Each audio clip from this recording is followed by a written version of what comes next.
What's going on, guys? It's J-Ho back with more Destiny 2, and in this video we're going to go over how to get Pinnacle Gear. This is going to be the updated Pinnacle Gear list for Lightfall Season 20. So before we get into it, if you are a newer player or you haven't played in a while, I'll give a brief explanation on leveling and the Pinnacle cap. If you are already familiar with this, I'll leave a timestamp in the description below and you can skip ahead to all the Pinnacle sources. But basically, the Pinnacle cap is the highest level that you can attain in any season in Destiny 2. So for this season, in Season 20, the Pinnacle cap is 1810. That is the highest level you can get your gear, all your weapons, all your armor. And keep in mind, this is not including the bonus power levels that you get from your artifacts. So in this season, Season 20, the powerful cap is 1800. And you can get there by gaining powerful gear from various activities. You can also get Pinnacle Gear along the way to 1800 as well, and it will be bigger increases. I believe it is a +5 if you get Pinnacle Gear before hitting 1800. But once you hit 1800, that is when you exclusively can only get Pinnacle Gear if you do want to get to 1810, which is the Pinnacle cap. And then one good change that they made this time around is that all the Pinnacle sources now are +2s. Previously, there were different types of Pinnacle sources. There were some that were +1s, there were some that were +2s. And it didn't really say in the game as well. But now there's a good change where all of them are +2, so you don't need to worry about that anymore. But basically, that's all you need to know about Pinnacle Gear. So now we're going to go through all these sources to obtain Pinnacle Gear currently in this season. If I do miss any, you can leave a comment down below. I usually leave a list in the description of all these sources as well. So if I do miss one, I'll probably add it to that list if I do miss it in the video. But let's get straight into it. So the first one is coming from Vanguard. So we got one for Vanguard in general. It says complete Vanguard playlist using the same subclass element as the currently active Elemental Surge. Higher difficulties grant the most efficient progress. So this one is actually tied between Vanguard Ops playlist and the Nightfall. So as you can see here, it is the same Pinnacle drop.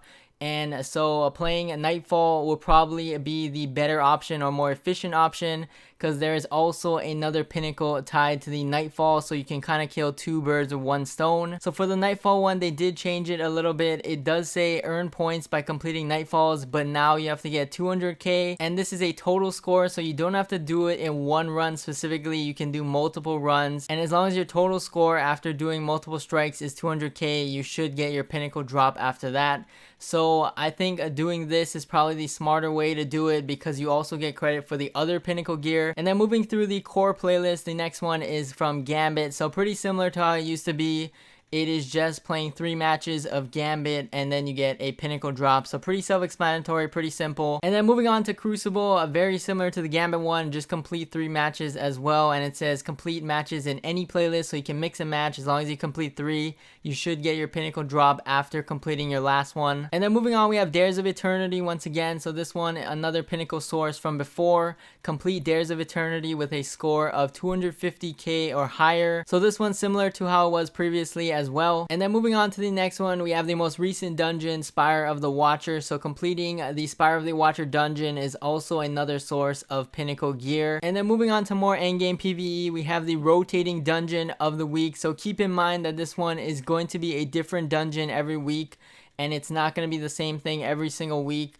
So make sure you keep in mind on which one you're doing. It's pretty easy to spot out on the map though. You just have to look for this specific yellow star emblem next to whichever dungeon, and then it will show you that it does reward Pinnacle Gear on that given week. And then similar to the rotating dungeon, we also have the rotating raid, so keep in mind that it is going to be different just like the dungeon from week to week. And then once you complete the raid specific for that week, you will get another Pinnacle drop. And then moving on to some of the newer content now, we have a few Pinnacles on Neptune. So the first one we're going to look at is the weekly mission. So this is a weekly campaign mission. It does change every week. And all you got to do for this one is get a team score of 100k or better. So this one you do have to get 100k in one run. It's not like the Nightfall where you can do multiple runs, and as long as your total score adds up to that, it is a 100k in one run, so make sure you keep that in mind. And depending on the mission, you can get 100,000 points even on the lowest difficulty, the match made difficulty. So if you are a solo player, sometimes it is easier on certain weeks where you can just matchmake with 2 random people and still get 100k for the Pinnacle.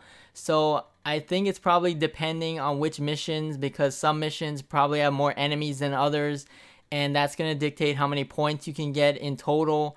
So if not, sometimes you may have to play on a higher difficulty in order to get the Pinnacle for this one. And then moving on to the newest raid, we have the Root of Nightmares raid. So this one's pretty good. You should be getting a Pinnacle on every encounter on this one. So this one should be a pretty good source for Pinnacle drops. And then moving on to the next one, we have the Partition activity. This one looks like it rotates between different missions every week. And I wanted to keep this part in because there are some prerequisites on this one. So in order to get the Pinnacle for this one, you do need to complete the partition while in possession of a polymorphic shellcode. And it does say that in order to get the polymorphic shellcode, you need to complete Nimbus's weekly bounty. So if we do take a look at Nimbus's weekly bounty, it also does have its own prerequisites. So you can't even pick it up until you meet the requirements for this as well. But basically, you have to complete the Lightfall campaign and the Blue Jay quest from the Archivist in the Hall of Heroes. So once you complete the campaign, you get this quest from Hall of Heroes where you listen to a bunch of dialogue and you listen about some of the fallen heroes.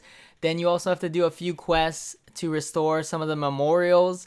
And then once you do that, you will then get the Blue Jay quest, and then you can complete that. So once you do that, you can claim this bounty, complete it, get the polymorphic shellcode, and then you can head into the partition activity. So there's a little bit of prerequisites for this one, and I just wanted to keep all this stuff in case you are unaware. But that is what you need to do in order to get that Pinnacle drop. And then moving on to some of the seasonal related Pinnacles, we have 2 at the helm. So this one is one from the vendor at the helm and then one from the playlist. So the first one is to complete bounties from the vendor at the war table. And you have to do 8 bounties from them, and they're pretty much related to the Defiant Battlegrounds playlist. So a pretty easy one, just completing 8 bounties from the war table vendor. And then of course we also have the Pinnacle tied to the playlist itself. So all you gotta do is do 3 Defiant Battlegrounds and you get another Pinnacle drop as well. And then moving on to the next one, we have another one at Hawthorne in the tower. So this one says to give 20 commendations. So after you complete activities, you can give commendations with the new commendation system. And once you give 20, you will get a Pinnacle drop. I know it does say powerful gear tier 2 when you hover over it on the challenge itself in game, but it is actually a Pinnacle drop. It just has a visual bug, I guess, in game, and it doesn't say it in game, so this one you might miss it. But if you are doing a bunch of the other activities, you probably will be giving out commendations along the way, especially because commendations help for guardian ranks as well. So you might just get this anyway, even without trying to go for it. But just want to keep that in mind that this one is also a Pinnacle drop. And then moving on to the next one, we have one on the EDZ. So this is the newest exotic quest for the Vexcalibur. So upon completing this mission, you should get another Pinnacle drop. So pretty good one as well. And then the last few Pinnacles are coming from Crucible. So the first one is Trials of Osiris. So Trials is a Crucible mode that comes around on the weekends. And you can get Pinnacle gear from this, from going flawless, from winning matches, stuff like that. It's mainly on the weekends when Iron Banner isn't around. And speaking of Iron Banner, we also got that as another Pinnacle source. So when Iron Banner does come around a few times during the season, you can also get Pinnacle gear from that by completing some of the daily challenges. So that is another good way from Crucible specifically. But those are pretty much the main Crucible ones, besides the weekly just play 3 matches of Crucible. So those are pretty much all the Pinnacle sources currently in the game this season, unless they do plan on adding more in the future. But that's about it for this video. As always, thank you guys for watching. Stay tuned for more videos, and I will catch you guys in the next one. Peace!